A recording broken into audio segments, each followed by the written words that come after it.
The year is 1347. A cold wind drifts across the harbor of Messina. A single Genoese ship glides silently toward the docks. Its sails are torn. Its flag hangs lifeless. On board lie a handful of sailors, pale, feverish, and covered in dark, swollen sores. The ship had come from the Crimean port of Kaffa, where legend says a Mongol army besieging the city had catapulted plague-ridden corpses over its walls. Few believed such horror could travel across the sea. Until that very day in Sicily, the townspeople rushed to help. But with their kindness, they welcomed something terrifying. And the Black Death has arrived in Europe. What began with one ship would soon consume an entire continent. Within months, the disease spread from Sicily to Italy, France, Spain, and beyond. Merchants, pilgrims, and armies carried it through ports and villages, along every trade route that connected Europe. People watched as neighbors, friends, and entire families vanished within days. Doctors, later remembered for their strange beak-shaped masks filled with herbs, believed the scent would protect them from the bad air. But nothing could stop it. By 1348, London, Paris, and Vienna were drowning in despair.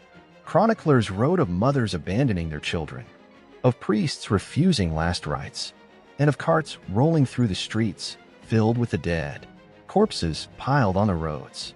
Many thought the world was ending. Some believed it was God's punishment. Others blamed strangers, travelers, or even cats and dogs. Superstition led to the killing of countless cats, believed to be servants of the devil. Ironically, it only helped the rats and the plague they carried to spread even faster. In just a few years, the Black Death wiped out nearly half of Europe's population, estimated 50 million souls. Entire villages disappeared. Farmlands were abandoned, and food became scarce. But as society crumbled, something unexpected happened. For the first time, the common people began to question everything. The church, the nobles, the very structure of their world. Labor became precious. Peasants who once had nothing now demanded wages, and their voices grew stronger. Old systems of power began to weaken. In the shadow of death, the seeds of change were planted.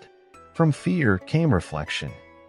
People began to look not toward heaven for answers, but toward themselves and the world they could rebuild.